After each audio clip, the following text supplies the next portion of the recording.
Mga ka-senior, sandali lang.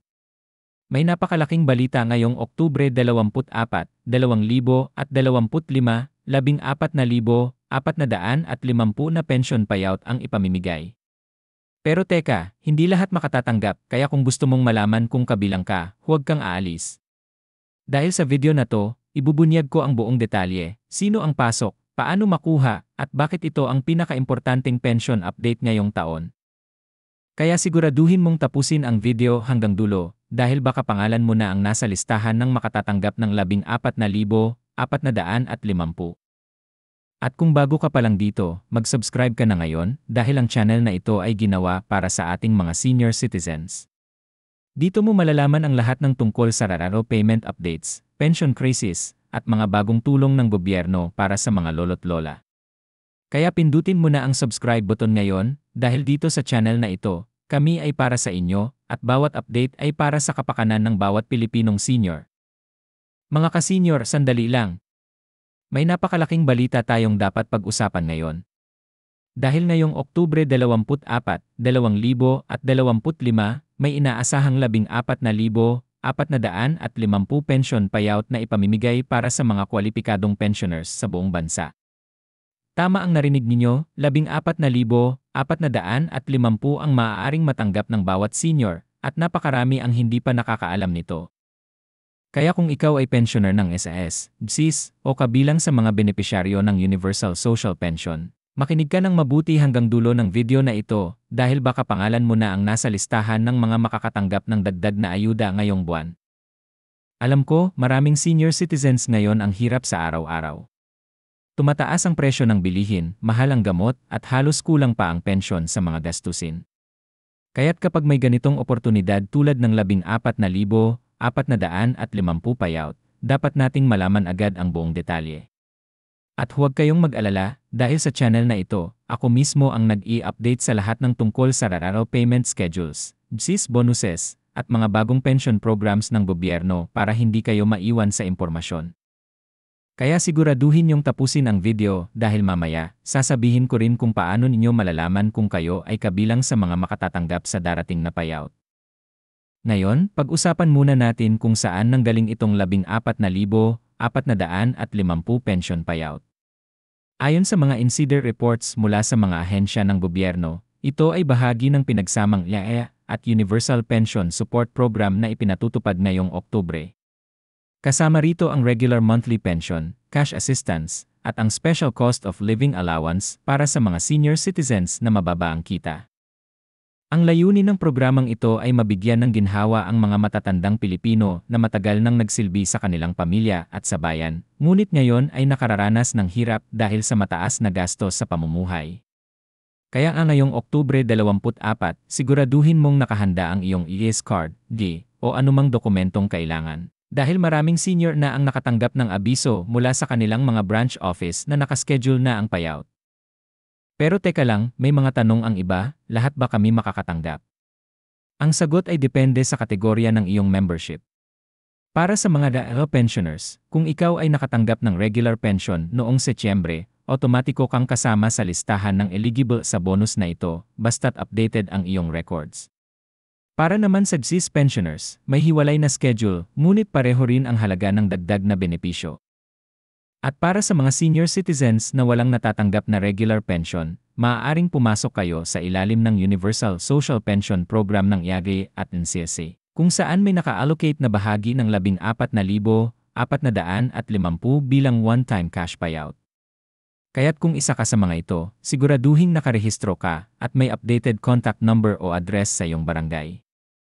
Mga ka-senior, isipin nyo to, 14,450. Hindi ito maliit na halaga, lalo na kung gagamitin sa mga gamot, pagkain, o pambayad sa kuryente. Kaya napakahalaga na alam niyo ang tamang proseso at petsa ng pag-claim. Ayon sa mga opisyal, ang release ay unti-unting ilalabas mula Oktubre 24 hanggang katapusan ng buwan, depende sa rehiyon. Sa mga lugar gaya ng Luzon, ang unang wave ng payout ay magsisimula sa mismong petsa ng Oktubre 24. Samantala, sa Visayas at Mindanao, posibleng sumunod ito sa loob ng 1 hanggang 2 linggo.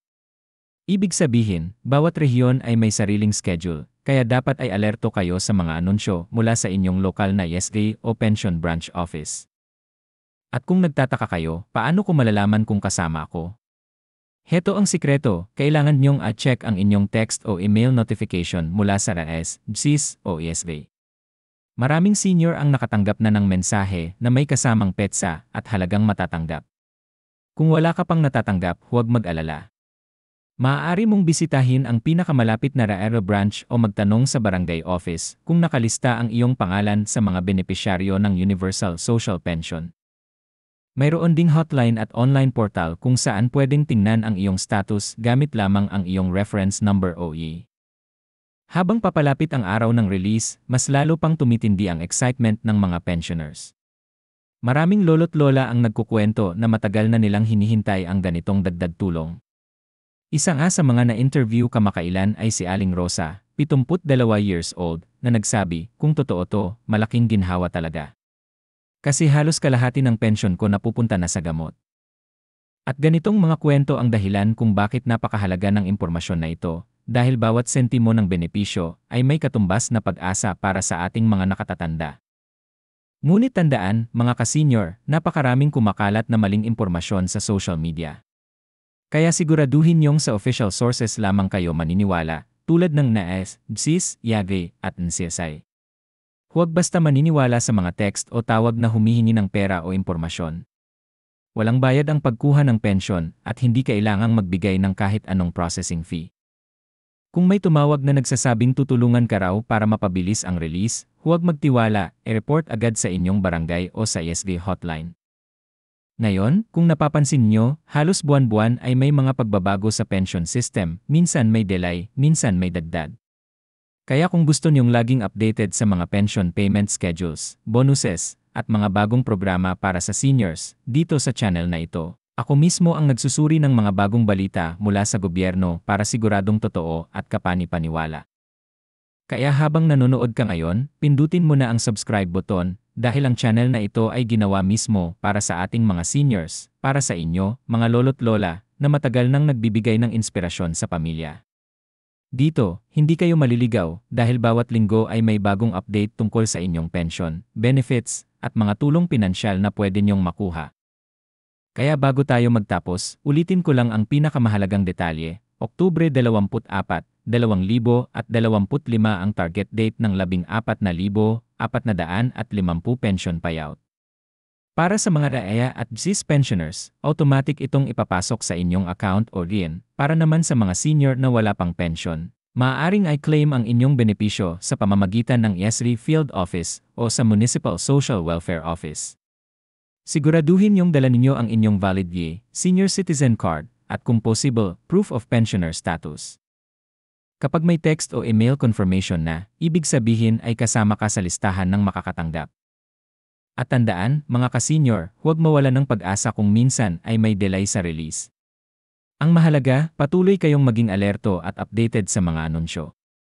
Ang 14,450 na ito ay hindi lang basta pera, ito ay simbolo ng pagkilala ng gobyerno sa inyong sakripisyo at kontribusyon sa ating lipunan. Sa bawat halagang matatanggap niyo, nariyan ang respeto at pasasalamat ng buong bayan sa mga taong nag-alay ng oras, pawis, at pagmamahal sa kanilang pamilya at komunidad. Kaya mga ka-senior, kung gusto niyong palaging mauna sa mga balitang ganito, mga pension updates, senior benefits, LAE at BSIS payment releases, at universal pension announcements, huwag kalimutang i-like ang video na ito, i-share sa inyong mga kakilala, at syempre, mag-subscribe na ngayon. Dahil dito sa channel na ito, kami ay para sa inyo, at ang bawat video ay para maprotektahan ang karapatan at benepisyo ng mga nakatatandang Pilipino.